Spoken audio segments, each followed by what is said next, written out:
नमस्कार दोस्तों, आज हम यहाँ पर चर्चा करने वाले हैं कि सबसे शक्तिशाली मंत्र कौन सा है। आपने भी सुना होगा और लोग भी अक्सर पूछते हैं कि कोई ऐसा मंत्र बता दो कि उससे हमारे जीवन की तकलीफ़ें दूर हो जाए या हमारे अंदर कोई शक्ति आ जाए या चमत्कार हो जाए, सारी मुश्किलें ख़त्म हो जाए।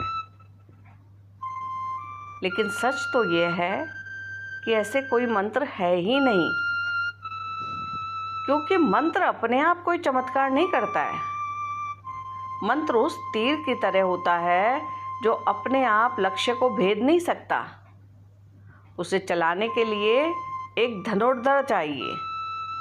उसी तरह मंत्र की शक्ति भी इस बात पर निर्भर करती है कि उसको चलाने वाला या उसको जपने वाला साधक उसे कितनी श्रद्धा, एकाग्रता और निरंतरता से जपता है। उदाहरण के लिए सोचिए, अगर किसी को तैरना नहीं आता और वो गंगा नदी में कूद जाए तो क्या नदी उसे पार करा देगी? नहीं। लेकिन वही नदी एक अच्छे तैराक को बड़ी आसानी से पार करा देती है। इसका मतलब फ़र्क नदी में नहीं है, फ़र्क तैराक की साधना और कुशलता में है। वैसे ही मंत्रों में तो शक्ति है ही, लेकिन उस शक्ति को जगाना और अनुभव करना साधक की आस्था और साधना पर निर्भर करता है। यही कारण है कि एक साधारण सा मंत्र भी अगर लंबे समय तक श्रद्धा से जपा जाए तो वही साधक के जीवन का सबसे शक्तिशाली मंत्र बन जाता है। लोग अक्सर कहते हैं कि शाबर मंत्र बहुत शक्तिशाली होते हैं, लेकिन क्या आपने कभी सोचा कि अगर कोई व्यक्ति सिर्फ एक बार शाबर मंत्र पढ़ ले तो क्या उससे कोई चमत्कार होगा? नहीं होगा। मंत्र को सिद्ध करने के लिए साधना, निरंतर जाप और गहरी आस्था की आवश्यकता होती है। और यही वजह है कि हजारों लोगों ने सिर्फ राम नाम का जाप करके ही अपने जीवन में अद्भुत बदलाव महसूस किए हैं। तुलसीदास ने भी कहा था, राम नाम मन ही समान, अर्थात राम नाम उस मणि यानी कीमती रत्न की तरह है जिसमें अपार ऊर्जा और प्रभाव है। लेकिन वह शक्ति तभी प्रकट होती है जब कोई उसे विश्वास और निरंतरता से जपे। जैसे कोई छात्र रोज रोज पढ़ाई करता है तभी उसकी नॉलेज बढ़ती है, वैसे ही राम नाम का निरंतर जाप साधक की आत्मा को ऊर्जा और शांति से भर देता है।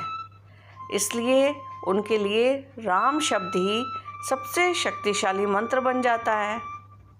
मंत्र तभी काम करता है जब आप उसे नियमित रूप से श्रद्धा और विश्वास के साथ साधें।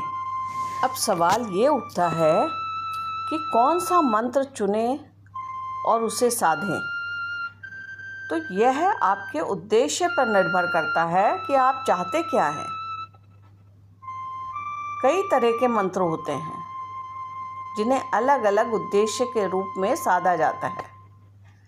जैसे कि सात्विक मंत्र, ये शांति, रक्षा और आध्यात्मिक उन्नति के लिए होते हैं।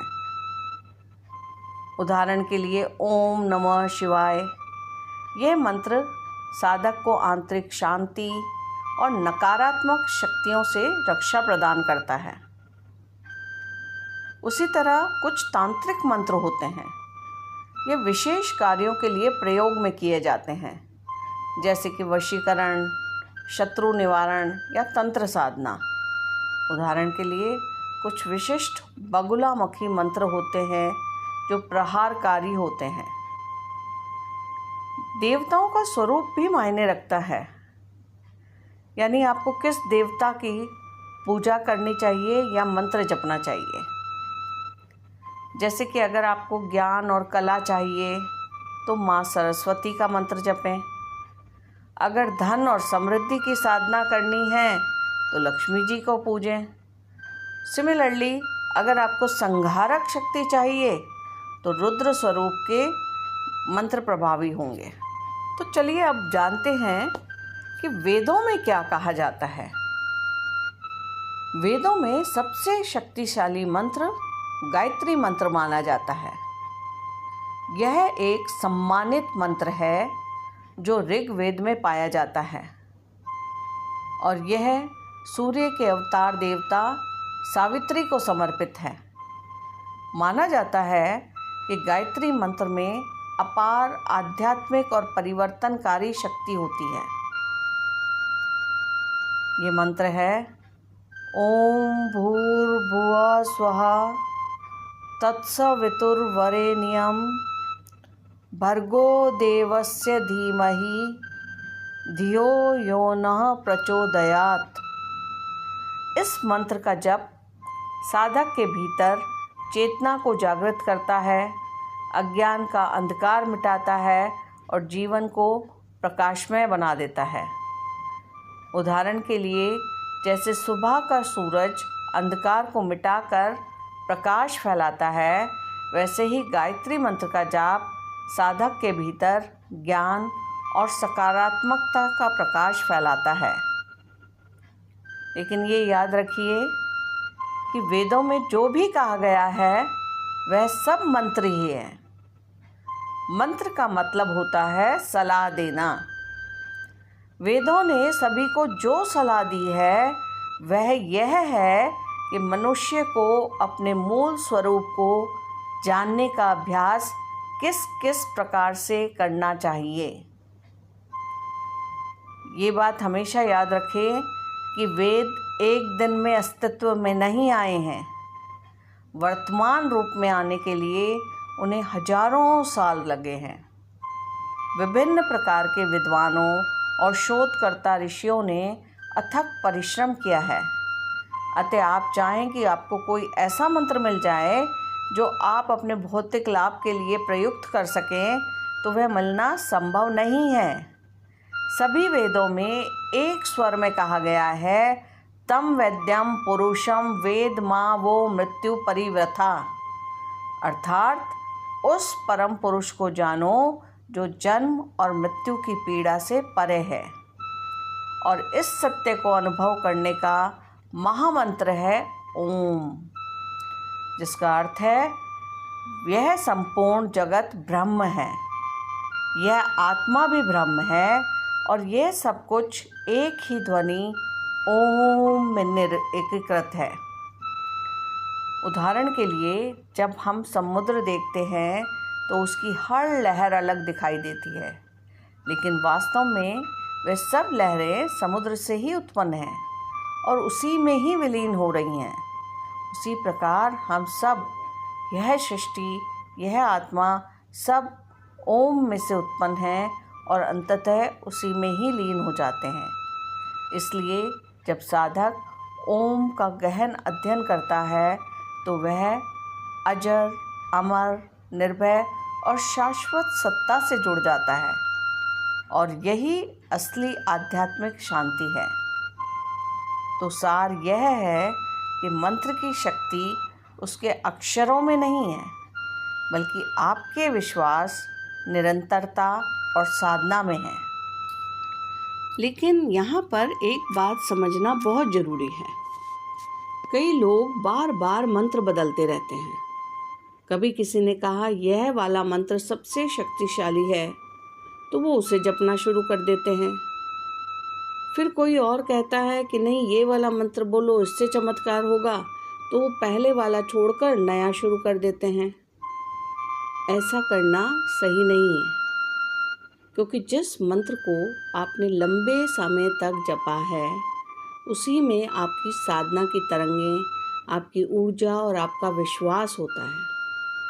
अगर आप उसे बीच में छोड़ दोगे तो यह वैसा ही होगा जैसे कि किसी किसान ने महीनों तक अपनी ज़मीन जोती, बीज बोया, पौधा लगाया और जब फसल पकने का टाइम आया तो वो अपना खेत छोड़ के कहीं और चले गया, यानी उसे अपना फल मिला ही नहीं। आपने तुलसीदास जी के जीवन से जुड़ी वो प्रसिद्ध कहानी तो सुनी ही होगी कि शुरुआती दौर में उन्हें राम नाम का जप भी सीधे करना नहीं आता था। कहा जाता है कि वो शुरू में मरा मरा कहते थे, लेकिन निरंतर साधना और श्रद्धा के कारण वही मरा मरा धीरे धीरे राम राम में बदल गया। फिर भगवान ने उन्हें ज्ञान प्रदान किया और फिर उन्होंने रामचरितमानस जैसे कई अमूल्य ग्रंथों की रचना करी। यही कारण था कि तुलसीदास जी ने अपना मंत्र कभी नहीं बदला, वो उसी पर ही अटल रहे। इसीलिए जब भी आप कोई मंत्र चुने, चाहे वो गायत्री हो, राम नाम हो, ओम नमः शिवाय हो या केवल ओम ही हो, उसे बार बार बदलने की गलती ना करें। श्रद्धा और निरंतरता से जपते रहें। याद रखिए, मंत्र कोई जादू नहीं है, यह आपके भीतर की ऊर्जा को जगाने का साधन है। धीरे धीरे यही ऊर्जा आपको शक्ति देती है और जीवन में सकारात्मक परिवर्तन लाती है। तो चलिए इस बात को इस कहानी के माध्यम से और अच्छे से समझते हैं। दो व्यक्ति थे, दोनों ही रोज भगवान के मंदिर जाया करते थे। एक व्यक्ति रोज भगवान को फूल माला और प्रसाद चढ़ाता था, वहीं दूसरा गुस्से में आकर रोज भगवान की मूर्ति पर जूता मारता था। एक दिन बहुत बड़ा तूफान आया। प्रसाद और फूल चढ़ाने वाला व्यक्ति डर के कारण मंदिर नहीं जा पाया, लेकिन जो जूता मारता था वो उस तूफान में भी अपनी आदत के अनुसार मंदिर पहुंच गया। और आश्चर्य की बात यह हुई कि उसी दिन भगवान ने उसे दर्शन दे दिए। और जब नारद जी ने भगवान से पूछा, प्रभु, जो आपको रोज पूछता था उसे दर्शन ना देकर जो रोज जूता मारता था उसे दर्शन कैसे दे दिए? तो भगवान मुस्कुराए और बोले, मैं श्रद्धा और विश्वास देखता हूँ। जिसने तूफान आते ही पूजा छोड़ दी, उसकी श्रद्धा परिस्थितियों पर टिकी थी। लेकिन यह व्यक्ति चाहे गलत ही सही पर इतना अटल है कि आंधी तूफान में भी अपनी आदत निभाने चले आया। मुझे इसमें उसका अटूट विश्वास दिखाई दिया। यही कारण है कि कहा जाता है, ब्रह्मांड आपकी वाइब्रेशन देखता है, आपकी हाँ या ना नहीं। यही लॉ ऑफ अट्रैक्शन भी है।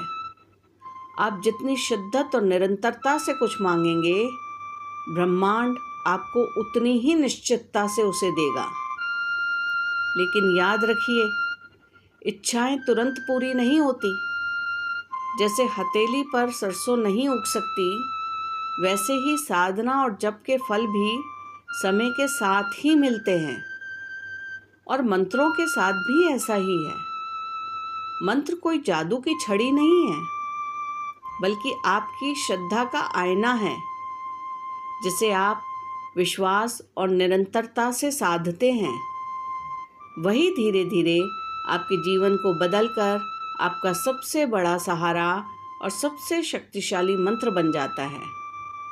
इसलिए दोस्तों, असली शक्ति इस बात में नहीं है कि आप कितने मंत्र बदलते हैं या कितनी बार पूजा का ढंग बदलते हैं, बल्कि इस बात में है कि आप जिस मार्ग, जिस मंत्र या जिस साधना को अपनाते हैं, उस पर कितनी लगन, श्रद्धा और निरंतरता से टिके रहते हैं। तो दोस्तों, आपको हमारा ये वीडियो कैसा लगा कमेंट में बताइए। और अगर ऐसे लोगों को जानते हैं जो बार बार मंत्रों को बदलते हैं या आपसे बार बार पूछते हैं, तो ऐसे लोगों को ये वीडियो ज़रूर शेयर करिए।